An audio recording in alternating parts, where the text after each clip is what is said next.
Tolee ashamaa akkam jirtu maatii qubee baradhaattiu biyya keessas biyyalas kan jirtan bakka jirtanitti nageenyi isiniif haa ta'u. Har'a deebi'ee jira. Har'a kanan deebi'ee kutaa dabree gaafii isin gaafadheen ture jechuudha. Gaafii isa isin gaafadhe keessaa namoota muraasa badhaasa addatee jira isiniin jedheen ture.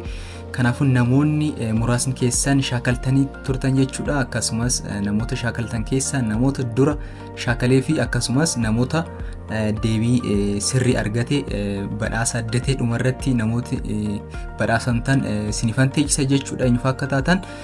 Kanaafuu baay'ee gaariidha namoonni shaakaltanis akkasuma jechuudha.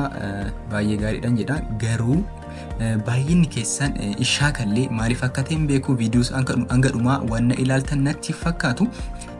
Garuu carraan kun isin jala dabreen jedha. Carraan kun maal tureeyyuu torbanitti guyyaa 5 kanfalte malee afaan oromoo kan itti shaakaltan tureeyyuu namoonni hanga dhumaa ni ilaalle carraa kanatti fayyadamni carraan kun isin jala dabreen jedha. Itti aansuudhaan mee waan tokko isinitti hima arra jechuudha. Viidiyoo kan hanga dhumaatti ilaala jechuudha. Addaan sonkotiin hanga dhumaatti ilaala.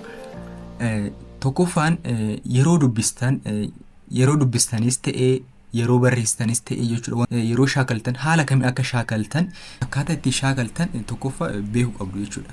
Tokkoffaan namoonni qubee irra jirtaniif sirriitti na dhaggeeffadha jechuudha. Sirriitti na dhaggeeffadha. Namoonni qubee irra jirtan tokkoffaa qubee afaan oromoo kan jedhaman qubee aadha kaasnee hanga zaa kan jiranidha jechuudha. Qubeewwan kana yeroo shaakaltan jechuudha. Namoonni qubee yeroo tokko qabachuu sin rakkisu maal gootanii qubee aadha kaastanii hanga zaa hunduma isaa dubbisuu keessaniin dura adda qoqqooduu qabdu. Qubee afaan oromoo 26 dabalataan immoo qubeen dachaa jira. Qubeewwan san adda qoqqooddu. Hedduu afuris ta'uu danda'a, 5 ta'uu danda'a. Adda qoqqoodii guyyaa tokko qubee 5 guyyaa biraa qubee 5 gootanii haala saniitiin osoo qabattan isin bareedaadha jechuudha. Yeroo tokkoon isinitti ulfaachuu danda'a. Namoonni jalqabarra jirtan homaa kanaan dura afaan oromoo baratanii hin beekne jechuudha. Dabalataan immoo namoonni dubbisarra jirtan namni dubbisuudhaaf maal beekuu qaba? Gosoota jechootaa beekuu qaba jechuudha. Dura salphaarra kaatanii ani tartiiba isinii qopheesseen jira. Viidiyoosaa koomentirra isinifan teechisa. Kanaafuu yeroo dubbistan jechuudha haala kamiitiin dubbisuu qabdu? Arra jechoota 5 qabatan boru jechoota 5 jechuudha. Akkas gosoota jechoota jabaa ta'uu danda'a, jechoota irra butaa ta'uu danda'a. 5 arra shaakaltan jechuudha. Borus akkasuma jecha bira shaakaltan jechuudha. Kanaafuu haala saniitiin jechi isin rakkisu jiraate isin koomentiidhaan barreessuu hin dandeessu. Akkasumas ijoollee biraa gaafachuu hin dandeessan jechuudha. Waan isin rakkisu barreeffadhaatu teechifadhaa jechuudha. Irra hin dabrinaa jechuudha. Tolee. Kanaafuu yeroo barnoota YouTube irra seentan yeroo dhaggeeffatanii hanga dhumaa osoo ilaaltan isinii bareedaadha jechuudha. Xiqqishuma ilaaltanii naan galle jettanii amma addaan kuttan hanga dhumaa ilaaltanii osoo shaakaltan isinii bareedaadha jechuudha. Kanan jedha. Lammaffaan immoo namoota barreeffama irra jettaniif baay'een keessan barreessuun xiqqoo shaakallii barbaada. Baay'een keessan garuu koomentii irratti yeroo hedduu jechuudha shaakala isiniin jedha. Isin baay'een keessan hin shaakaltan. Namoonni shaakaltan namoonni tokko jijjiirama akka argatan keessaanis ta'ee koomentii irratti jechuudha. Namoonni muraasni na ibsanii jirtu. Kanaafuu itti cimaan jedha jechuudha. Itti cimaan jedha isinii. Yeroo shaakaltan hanga dhumaa wannan isiniin jedhu wannan isinii dubbisu mee koomentii irratti shaakala jechuudha. Sirrii ta'uus dandeessu, sirrii ta'uus baachuu dandeessu.